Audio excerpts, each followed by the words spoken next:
What's good, Black Star Podcast? Welcome back to the channel. This is your boy Jared. Y'all, today we'll be looking at a video from Anton. And y'all, who remembers the Duke lacrosse team and what happened to those guys? Yeah, the woman that said that they did horrible things to her admitted that she was lying. Now, let's check this out. Stunning admission from a woman who accused Duke University lacrosse players of raping her nearly 20 years ago. The story was a national firestorm. She now says she lied about the encounter. Crystal Mangum first made the claims back in 2006, saying 3 members of the school's lacrosse team raped her after she had been hired to dance at a house party the team was throwing. Police charged David Evans, Colin Finnerty, and Reed Seligman after Mangum's accusations. But after much back and forth and the city's DA stepping down from the case, North Carolina's Attorney General later dismissed the charges, citing a lack of evidence. But now, going on the record on a podcast nearly 20 years later, Crystal Mangum says she was lying the whole time. I testified falsely against them by saying that they raped me when they didn't. And that was wrong. And I betrayed the trust of a lot of other people who believed in me.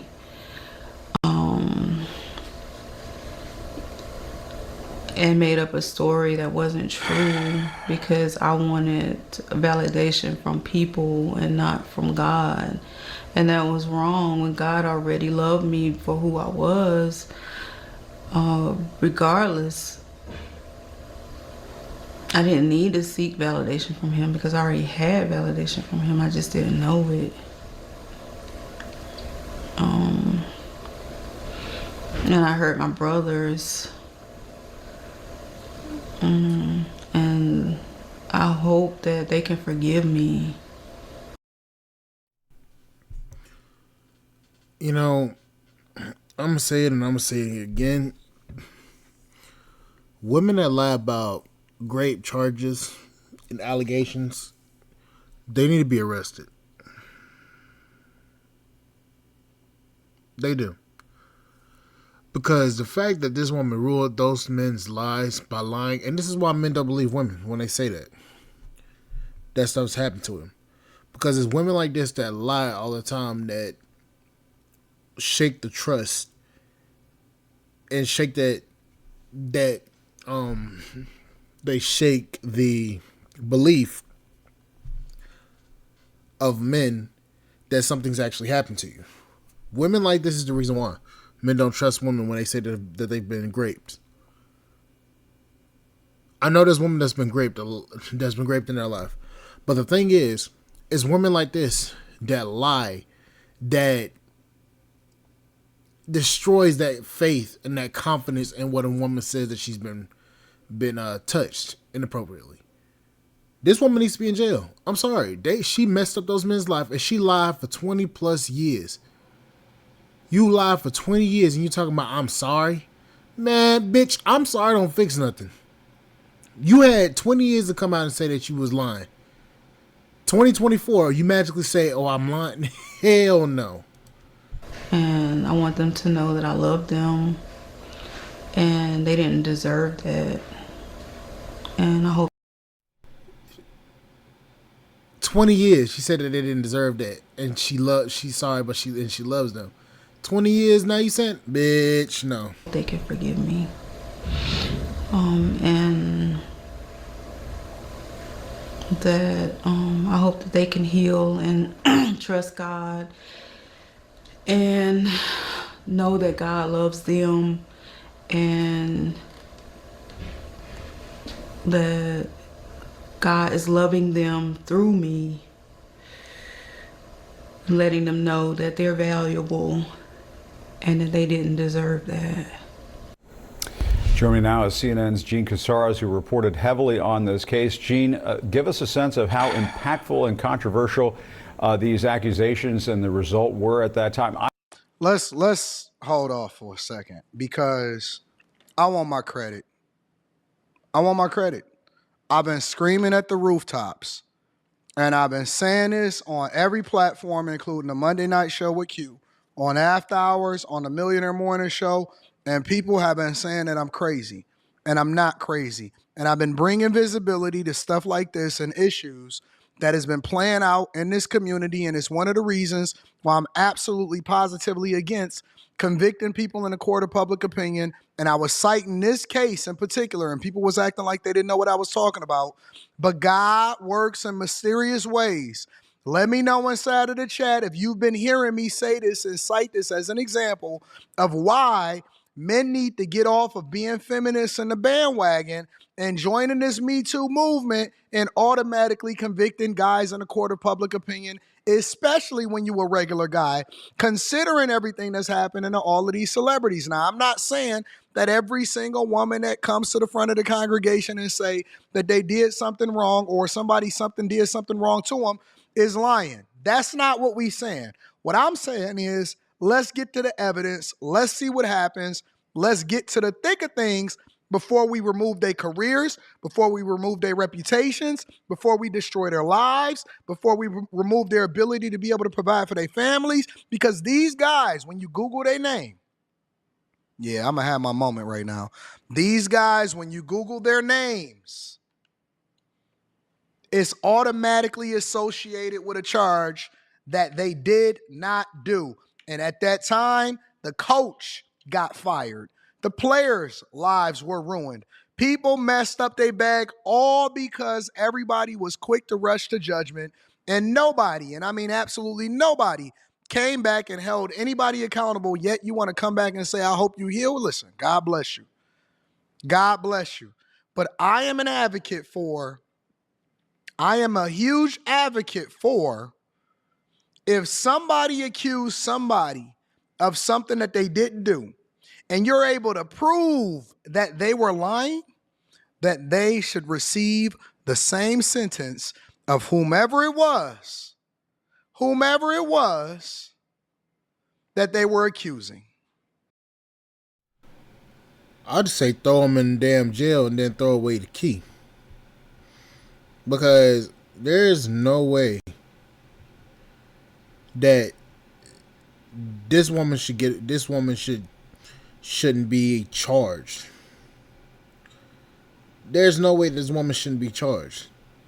She needs to be charged in the court of law for lying under oath, for falsifying police documents, for falsification. There needs to be an entire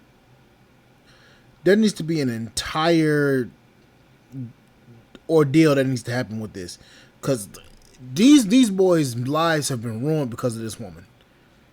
This is crazy. Whatever the potential allegation, especially today, where we got more men that are feminine and saying that they are part of the feminist movement than ever before. Where we got more guys that's a part of the Me Too movement and can't wait to throw some people under the bus. And again, I'm going to say it straight up with my chest. I do not by default believe this Jane Doe rando that just automatically say that Jay-Z did whatever it is that they saying that he did. I need to see the evidence. I need to see the proof. I'm not saying that he did. I'm not saying that he didn't. I don't believe it. But if you are going to make those accusations, you better be sure. Because if you coming down for a shakedown, if you coming down for a lawsuit, one of my biggest things, two things that I think that we need to change. We need to make sure that we hold people accountable that lie in court. And number two, I believe that we need to change family court laws. Those are some of the biggest legislative changes.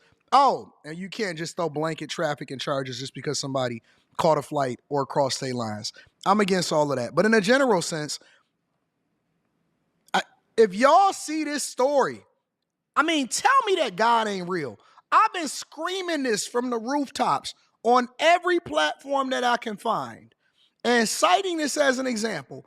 And almost 18, 14, I don't know, 16 years later, what was it, 2006? Okay, so they're almost 20 years in, 18 years in.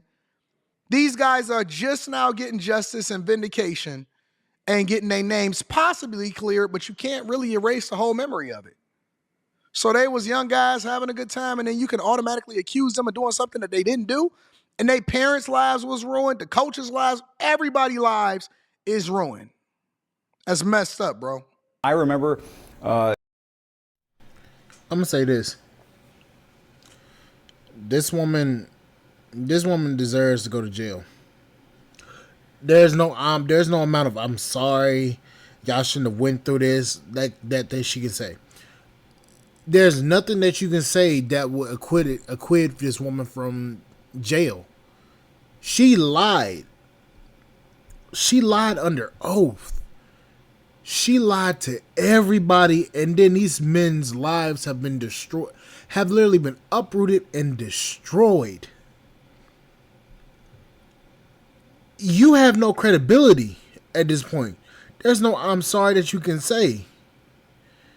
You deserve to be in jail. You remember this story all too well. I mean, this was literally a firestorm of a story back in 2006. The entire country was watching it. And to hear this admission all these years later, it's just extraordinary. And 3 young lives were destroyed at that time. More than that. You know, it was 2006. It was Durham, North Carolina. I was there. I was covering this. And Crystal Magnum made the accusation that she was raped by David Evans, Cullen Finnerty, and Reed Segelman. And there were charges, very serious sexual assault charges that had terms of imprisonment for the rest of their lives. And in Durham, that's where it started, and everyone took Crystal Magnum's side because she came out with details, very specific, graphic details. And the young men said, we didn't do this. But and it's the same thing. People were saying, well, how could they be so how could she be so descriptive if they didn't do it? Nobody would be that descriptive. Nobody can tell you those level of details. No, they do it every day, B. University did not stand by them either.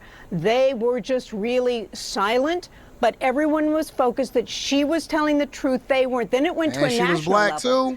And their names became household names. And they were taken into court on these very serious charges. And they were in college. They were at Duke University. Furthermore, the lacrosse team, their entire season was canceled. The coach was fired. So there were ramifications from it. Now, 1 year later, the Attorney General exonerated them of innocence. But there's so much more to the story. I was in the courtroom, and Mike Nifong, the district attorney of Durham, was charged with criminal contempt and then also for disbarment of his bar license. Everybody suffered, all because of one person. And I remember that it was also a racial element that went along with it. And people wanted to go into it. People really were saying, oh man, everybody that convict these people in court, criminal court, and everybody that convict these people in the court of public opinion and ruin reputations,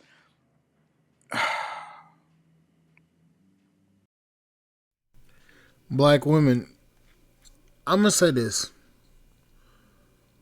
This is why when people start crying, when y'all start crying, a lot of people don't listen. For one, y'all's reputation is bad. And that's because of the women that are around y'all. Y'all got these loudmouth, aggressive ass chicks that are being shown in public. That makes y'all look bad as a collective. Then you have this woman lying that whole entire time. And she accused 3 white boys of something. And now it's come out that she was lying. So this makes y'all look even worse. And then on top of that, the way that y'all are portraying yourselves on TikTok, that makes it even worse. So when you look at all of this as a whole, this is why people don't typically believe black women when they start crying about something that happened to them. Now, I'm not saying everybody, but a lot of people don't listen no more.